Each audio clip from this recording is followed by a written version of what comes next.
Voilà, alors je suis tombé sur cette émission en direct, Libérer l'info, avec Chloé Framery, Amélie Paul, Salim Lahibi et Jean-Jacques Crèvecoeur.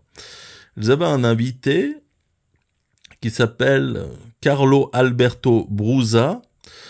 Donc c'est un avocat, mais vous allez voir que quand il parle d'histoire, il est complètement à côté de la plaque. C'est parti. Notre futur, mais c'est pas Trump qui va nous sauver. Parce que l'Amérique n'est pas venue ici en 1944 pour venir sauver l'Europe du risque.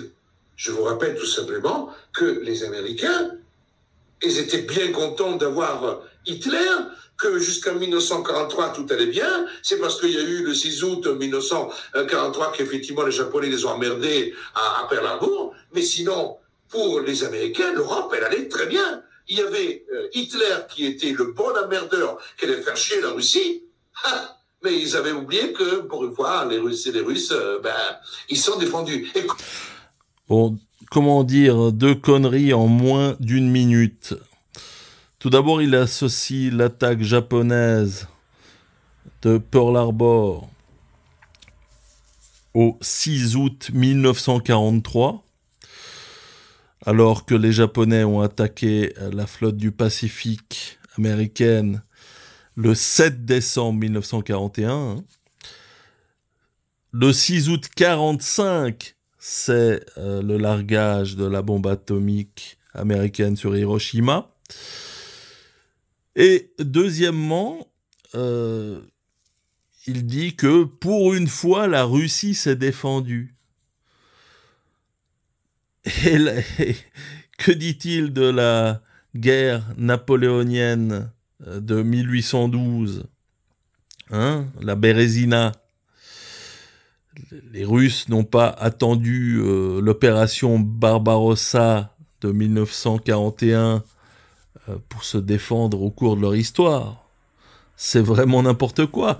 Et tous les intervenants, ils écoutent ça religieusement, sans l'interrompre, sans le corriger. C'est consternant. Donc voilà deux petits extraits pour Carlo Alberto Brusa.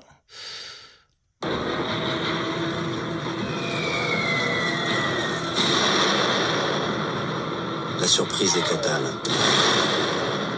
Le caporal des Marines, Earl Nightingale, était à bord du cuirassé Arizona. Il raconte. Une explosion secoue le bateau. Une bombe tombe près de moi. Mon lieutenant s'effondre en sang.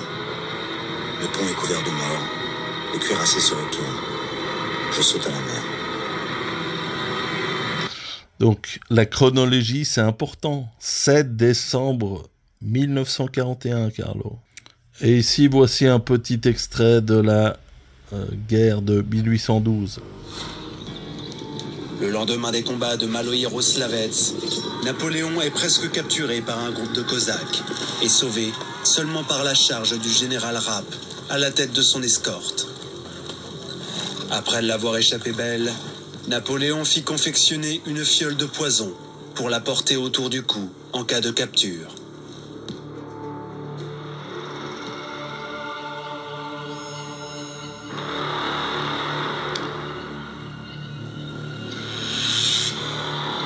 Donc c'était pas une partie de pique-nique, cette guerre entre la France et la Russie. N'est-ce pas, Carlo Alberto?